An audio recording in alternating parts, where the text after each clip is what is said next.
Hello, तो अस्सलाम वालेकुम गाइस, कैसे हैं आप? सब लोग ठीक ठाक हैं?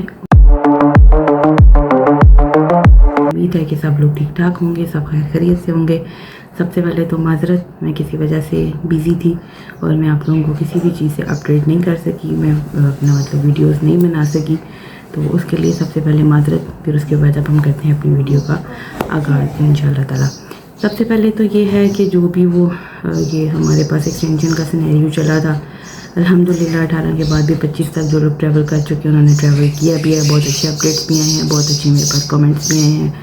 जिन लोगों के साथ मसला चला था, देखें हर किसी का इशू जो है वो सेम नहीं होता। हर किसी का अपना अपना डिफरेंट हर चीज़ का होता है। हर किसी का वीज़ा भी अलग होता है। किसी की फ़र्स्ट एक्सटेंशन है, किसी की सेकंड एक्सटेंशन है, किसी का कोई मसला है। अब जो जेन्युइन रीज़न थी वो ज़्यादा तो फ़्लाइट कैंसलेशन की वजह से आ रही थी।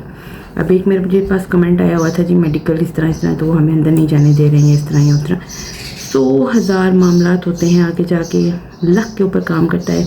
कई दफ़ा बहुत सारे अच्छे लोग आगे बैठे होते हैं, कई दफ़ा बहुत सारे ऐसे बुरे लोग आगे बैठे होते हैं।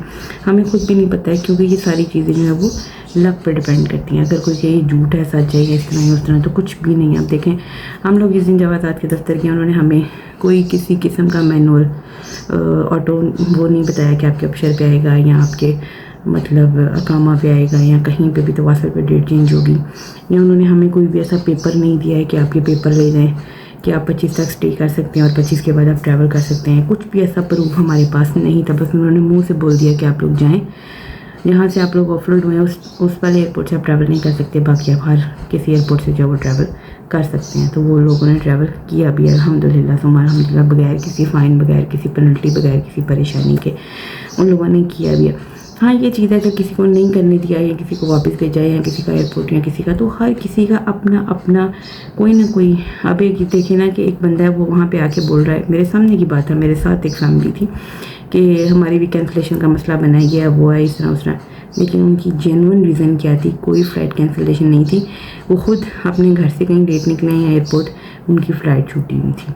तो फ़्लाइट छूटी और फ़्लाइट कैंसिलेशन दोनों में बहुत ज़्यादा फ़र्क है। फ़्लाइट कैंसिलेशन जो होती है वो कंपनी की तरफ से होती है, फ़्लाइट छूटना आपकी वजह से होती है। तो इसीलिए काइंडली हर चीज़ जो है वो बिल्कुल हर किसी का जो केस है वो एक जैसा नहीं होता, सबका डिफरेंट होता है। अब हम बात करते हैं वीज़ा की एक्सटेंशन की। तो इन चीज़ों से आप लोग सब लोग बाहर निकलना है, वीज़ा एक्सटेंशन की तरफ मत जाएं। एजेंट 25-3,000 ले रहे थे पिछले दिनों में, जो 18 से जी हम 2 मई तक कर देंगे, 25 तक कर देंगे, सब पैसे लेके भाग गए हैं। वो अल्लाह की तरफ से वैसे ही सऊदी हुकूमत ने जब 25 तक का टाइम दिया हुआ था, बहुत सारे लोगों का उन्होंने जायज़ फ़ायदा उठाया। तो मैं आप लोगों को यही कहूँगी, मेरी नहीं तो और भी बहुत सारी वीडियोज़ हैं, पूरा सोशल मीडिया भरा पड़ा हुआ है, आप लोग किसी से भी अपडेट जो है वो ले सकते हैं। इससे पहले कि आप कोई कदम उठाएंगे, अपने पैसे ज़ाया करें या कुछ भी ऐसा वैसा, तो आप लोग अब तो सारे का सारा जो मतलब जितना भी अब दुनिया का निज़ाम है वो सारा सोशल मीडिया पे चल रहा है।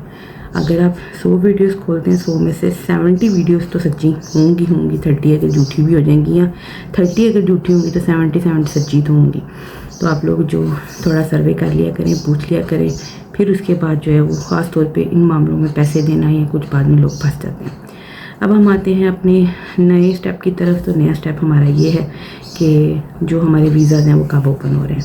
फर्स्ट ऑफ ऑल तो अगले महीने की शायद 26-27 को ईद है। अल्लाह ताला खैर खैरियत का वक्त है, हर किसी के लिए कुर्बानियाँ कबूल करे, हज कबूल करे सब लोगों का। उसके बाद उसके 10-15 दिन के बाद जो है वो वीज़ा ओपन हो जाएंगे। विज़िट वीज़ा भी, उम्रा वीज़ा भी, अकामा वीज़ा तो वैसे ही अभी क्या सिनेरियो क्या नहीं है सऊदी में, क्या है किस तरह नहीं है, वो अब जिस तरह की कोई न्यू अपडेट आती है मैं आप लोगों को उससे भी गाइड करूँगी इंशाल्लाह ताला। और वर्क वीज़ा भी अभी मतलब यह है कि सब कुछ डिस्टर्ब हुआ हुआ है, एयरपोर्ट भी, जवाज़ात भी, ये भी वो भी सब। तो ज़्यादा बेस्ट ये है कि आप लोगों ने कुछ भी अप्लाई करना है, अपनी डॉक्यूमेंटेशन सारी कंप्लीट करके रखें। अगर आपने अकामा भी करना है, अगर आपने विज़िट भी करना है, अगर आपने उम्रा भी करना है, अपने सारे डॉक्यूमेंट्स तैयार करके, अटेस्टेड वगैरह करवा के, मोफा से, पाकिस्तान से, इधर उधर से जो उधर सऊदीया में कागज़ लगने हैं वो भी सारे अपने रेडी करके, अपनी डॉक्यूमेंटेशन हर चीज़ ओके करके, ईद के बाद जैसे ही वीज़े ओपन होते हैं आप लोग अपनी अपॉइंटमेंट लें, यहाँ पे भी वहाँ पे भी, वहाँ से ऑनलाइन अप्लाई करें जो भी है, तो आप लोग जो है वो अपना काम शुरू कर लें विदिन। यहाँ पे तो जो तशहीर का ऑफ़िस है, एतमाद सेंटर जो हमारे यहाँ पे है, वहाँ पे तो तकरीबन 8-10 दिन का वो टाइम देते हैं, लेकिन 5 से 7 दिन के अंदर अंदर आपका पासपोर्ट जो है वो स्टैम्प होके आ जाता है। अगर आपके डॉक्यूमेंट डॉक्यूमेंटेशन सारी क्लियर हो जाती है, आपके पास डॉक्यूमेंट सारे पूरे हैं, तो आपका 5 से 7 दिन के अंदर अंदर वीज़ा लग जाता है। टिकट बेशक आप सुबह से शाम के लिए आप लोग ट्रैवल कर जाते हो। उसके लिए डॉक्यूमेंटेशन बहुत ज़रूरी है। डॉक्यूमेंटेशन में क्या क्या चीज़ें आपको चाहिए होंगी, कौन कौन से पेपर्स आपको टेस्टेड करवाना होंगे, किस किस चीज़ की आपको ज़रूरत पड़ेगी, क्या होगा, मैं इंशाल्लाह ताला आपके साथ नेक्स्ट वीडियो में हर चीज़ शेयर करूँगी। आप लोग मुझे कमेंट में पूछ भी सकते हैं विज़िट के लिए, उम्रा के लिए और अकामा के लिए, वर्क वीज़ा के लिए, इन सब चीज़ों के लिए आप लोगों को कौन कौन से डॉक्यूमेंट्स की ज़रूरत है और कौन कौन से डॉक्यूमेंट्स जो है वो आप लोगों ने अटेस्टेड करवाने हैं।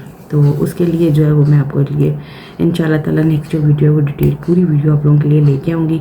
और दूसरा ये है कि अभी नेक्स्ट जो एक्सटेंशन की तरफ तो मैं आप लोगों को पर्सनली यही जो है वो मशवरा दूंगी कि मत चाहें ज़लील हो जाएंगे, ख़वार हो जाएंगे।